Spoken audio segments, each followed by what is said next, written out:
Bueno, yo me dedico a la filosofía y desde hace algún tiempo empecé a ver que la data que maneja el feminismo no cerraba, hacía agua por todos lados. Un poco eso le pasó a Christina Hoff Sommers, que es una filósofa norteamericana también, que publicó un libro que se llama ¿Quién se robó el feminismo? En inglés, ¿no? Who Stole Feminism?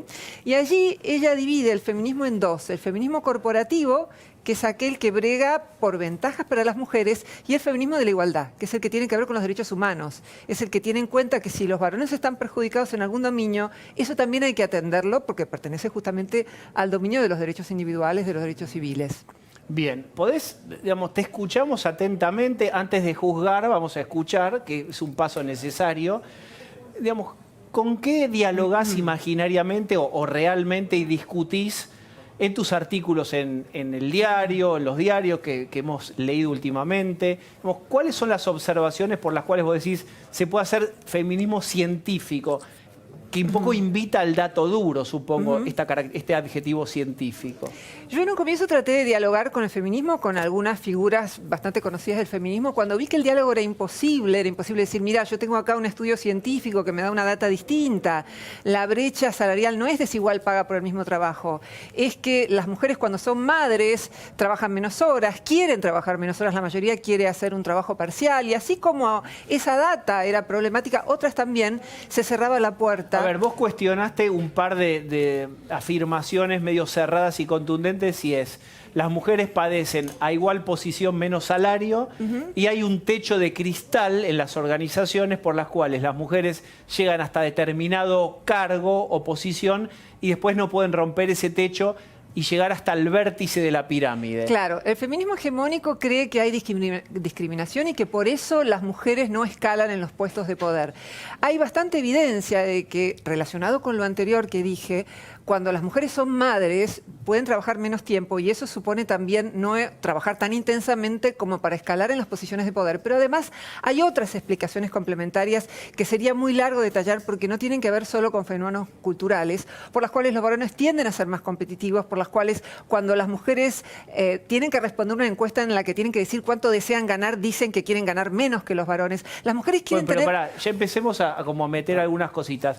Ahí una feminista te diría: eso es que introyectaron el patriarcado.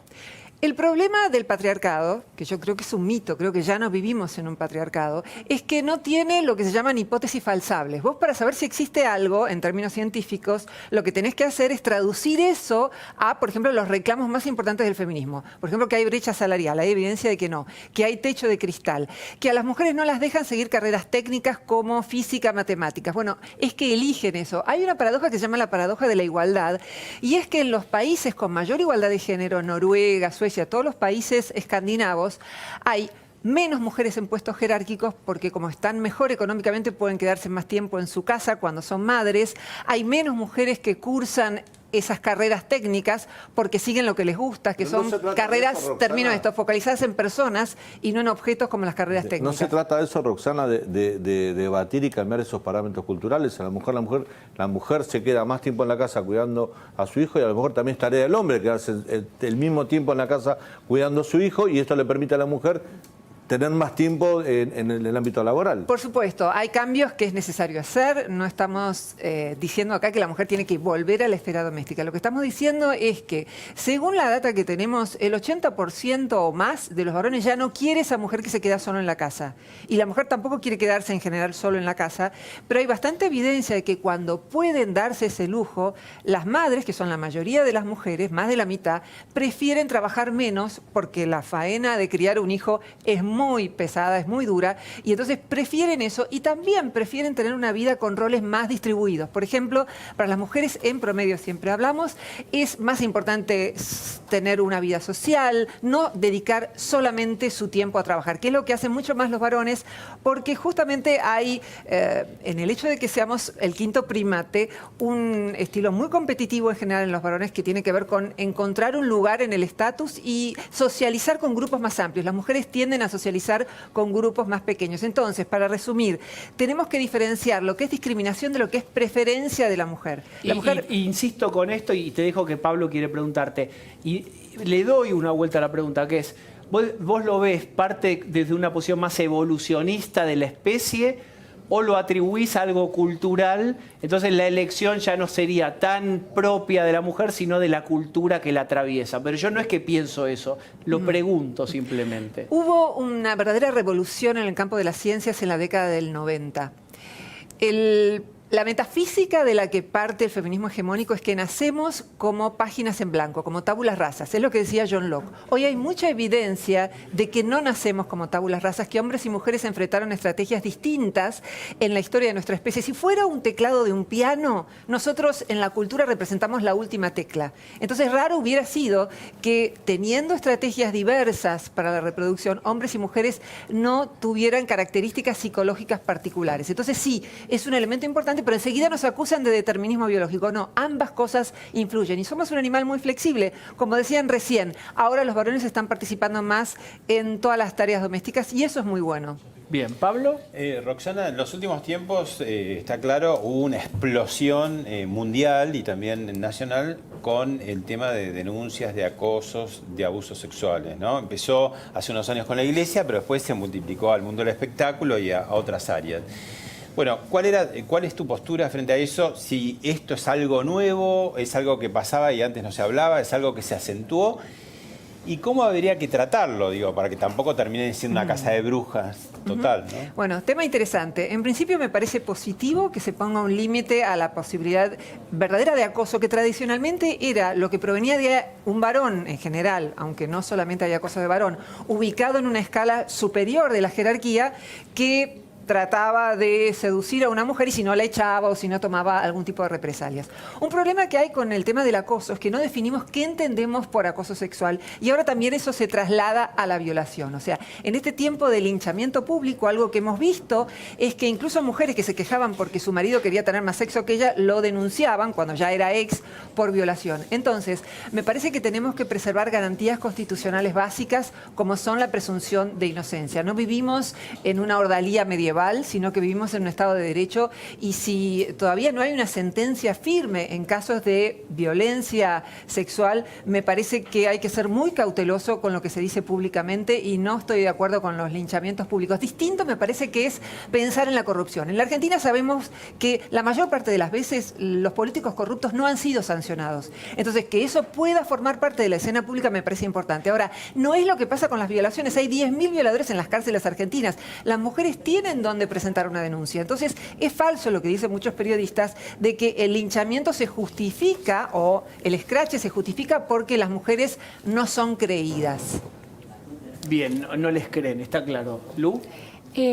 Las ideas que sostenés en términos de que las mujeres y los hombres no nacemos como una tabula rasa, sino que llegamos con una carga de la especie, son ideas también de Jordan B. Peterson, que es un psicólogo de la Universidad de Toronto muy cuestionado por el feminismo porque defiende mucho al hombre y a esta idea de que las decisiones que toman las mujeres en la vida vienen determinadas por rasgos psicológicos de las mujeres. Ahora, detrás de esa teoría que roza lo evolucionista de alguna manera, la cultura ha transformado al ser humano, es decir, el tabú de la cultura del incesto construyó una civilización. ¿Por qué no pensar que la cultura también puede moldear una sociedad mucho más igualitaria de hombres y mujeres que todavía no ha llegado a ese techo interesante de igualdad? Estamos plenamente de acuerdo que la cultura puede moldear una sociedad muchísimo mejor y de hecho es lo que se ha producido en la historia de la cultura. Lo que tenemos es que tener en cuenta que también somos animales y que también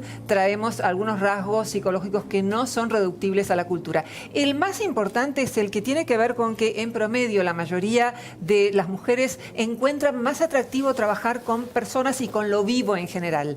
Y los varones encuentran en promedio más atractivo trabajar con objetos. Por eso encontramos una inmensa mayoría femenina en carreras focalizadas en personas como psicología o veterinaria o medicina, en tareas focalizadas en el cuidado, y encontramos inmensa mayoría masculina en física, en todo lo que tiene que ver también con sistematización. Entonces, esa es una gran diferencia. Incluso en oficios, atención al público, hay muchísimas más mujeres. Pero si esa diferencia fuera evolutiva, y supongamos que lo es, la cultura puede seguir un proceso en el que esa diferencia se termine borrando y las mujeres ya no tiendan a elegir los trabajos menos cuidados, que además son los que la sociedad premia menos en términos económicos. Bueno, pero eso no es problema del trabajo en sí, no hay nada indigno en los trabajos focalizados en persona o en el cuidado, sino en el hecho de que la sociedad valoración cultural, no lo paga bien. En Suecia, y bueno, un diputado es mayormente maestro o maestra. 2 mandatos y a la casa, porque se paga bien y quieren volver a trabajar de maestro. Quiero volver a un tema en donde aparece, digamos, las últimas manifestaciones o la revitalización, por ejemplo, en Argentina, del feminismo, tuvo que ver con que se visibilizaron básicamente los femicidios y se le pusieron números y se le puso un número que era algo así como que muere en manos de un hombre o una mujer cada 48 horas, como dato duro, dirías vos, científico. ¿Cómo inscribís dentro de tu mirada el femicidio? Me parece que la ley de femicidio, sancionada en el 2015, quiebra un principio constitucional básico, que es el de igualdad ante la ley. Es decir, en las mismas circunstancias, si un varón mata a una mujer de su familia o a su pareja, tiene la pena agravada respecto a la pena que recibe la mujer por el mismo delito. Estuve analizando los primeros 50 casos de femicidios y hay un caso muy particular en donde una pareja se confabula para matar a la esposa de él. Entonces, a él le dan más pena por la ley de femicidio que a ella. Esa ley existe en España, existe en Argentina y en otros países y me parece completamente contraria al principio de igualdad. ¿Vos no creés que hay lo que se llamará, yo diría la cultura, otros llamarían el patriarcado, que es dado que, por ejemplo, violencia de género, femicidios, dado que no la puedo tener como yo desearía, tal vez la mato, tal vez la golpeo. Para, como diría Rita Segato, armar una jerarquía, disciplinamiento. ¿No hay algo ahí de disciplinamiento, de jerarquización, de quién manda allí verdaderamente? Que también padece el hombre con su grupo de pares, con los que le hacen bullying en la primaria y en la secundaria, con los que lo golpean, los que lo invitan a pelear porque si no es maricón. Dice Rita Segato, también el hombre padece el patriarcado. Pero ¿qué pensás de todo esto que estoy planteando? El problema de Rita Segato es que considera que la violación es exclusivamente una cuestión vinculada con el poder y está vinculada con una serie de fenómenos. Si reducimos un fenómeno tan complejo como es la violencia meramente a la mató por ser mujer, creo que en muy pocos casos podemos decir que alguien mata por ser mujer. En el ejemplo que te acabo de dar, no hay nada que podamos atribuir a que la mató por ser mujer. Simplemente era un marido que se quería deshacer de su esposa. Si tenemos que hablar de violencia, matan a 9 hombres en la Argentina por cada mujer y las cifras son equivalentes en el resto del mundo. Los hombres se suicidan más, hay más hombres en la cárcel, los hombres están abandonando más el sistema educativo. Hay un estudio de Sonja Starr que muestra que por el mismo delito los hombres padecen en distintos países 5 años promedio más de pena. En los países donde hay pena de muerte, las mujeres no mueren por pena de muerte, los varones sí. Es decir, ¿cómo afecta la violación a los varones?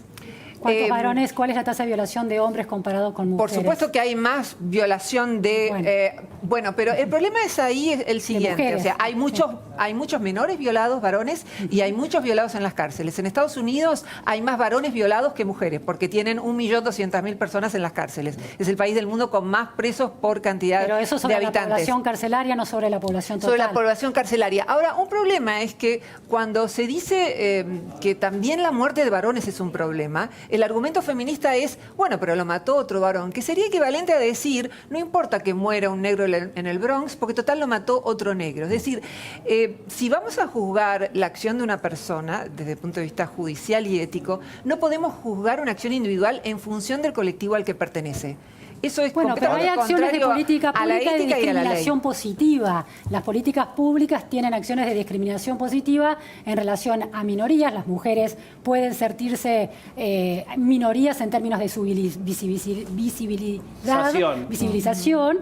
Entonces la justicia considera que se tiene que ser considerado como un grupo particular cuando es agredido por un hombre. Si ¿Cómo lo fundamentás eso? Bueno, que hay un delito que no es denunciado porque la justicia no le ha dado el espacio suficiente y está infradenunciado el delito de violación y abuso. ¿Qué podemos decir que no ha sido denunciado? El delito de...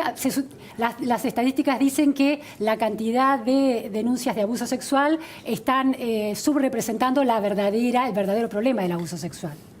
que hay más. Bueno, pero mucho eso más, ocurre en cualquier claro. orden, digamos, que hay más casos sancionados. Una gran mentira del feminismo es que las denuncias falsas son una pequeña minoría, pero esas denuncias falsas son sentencias de denuncias falsas. Lo que no se tiene en cuenta ahí son todos los casos que se desestiman por falta de evidencias o por falta de tiempo, porque los jueces están sobrecargados de casos. Pero Tenemos eso 2 es un minutos. problema de una justicia Sí. patriarcal. Esperen, también. pero pará. Eso no es evidencia que sea patriarcal, porque los varones padecen, insisto, mucha más violencia que las mujeres y eso no corresponde a una confabulación de varones para oprimir a la mujer. Salió, y digo esto muy brevemente, hace 4 días un estudio de 143 países que muestra que en los países que están mejor en términos económicos hay un 70% de circunstancias en las que los hombres están desaventajados. Por ejemplo, en educación, por ejemplo, en salud, por ejemplo, en tiempo de vida. Y en los países que están peor en lo económico, las que están más perjudicadas son las mujeres. Y en los países que están mejor, que son los escandinavos, ahí hay más paridad. Tenemos que, esto te vamos a tener que volver a invitar porque obviamente hay un Con montón gusto. de tweets. La verdad que cargas un tema fuerte, no sé cómo te irán las redes o el cuero cuán duro lo tenés. Porque estamos en un clima de época que estaría en las antípodas de lo que vos planteás. Es interesante escucharte. 30 segundos, Pablo Sirven. Roxana, ¿vos crees que debe existir el feminismo o qué tipo de feminismo debería existir? Te lo hago al revés también. Buena pregunta. Creo que tiene que existir un movimiento por la igualdad, un movimiento que tenga en cuenta que ya no vivimos en un patriarcado y que hay desventajas y sexismo que padecen ambos sexos. Por ejemplo, la mayor parte de los varones no obtienen en los juicios de tenencia la tenencia de sus hijos. Para poner un ejemplo muy concreto, casi 90% de los casos de tenencia los ganan las mujeres. Los hombres hacen un 93% de los trabajos que son más peligrosos y son los que más mueren. Es decir, hay desventajas y sexismo para ambos. Un verdadero movimiento por la igualdad aborda ambos y no considera que la mujer es una pobre víctima desvalida y que lo único que cabe es pensar que tiene desventajas.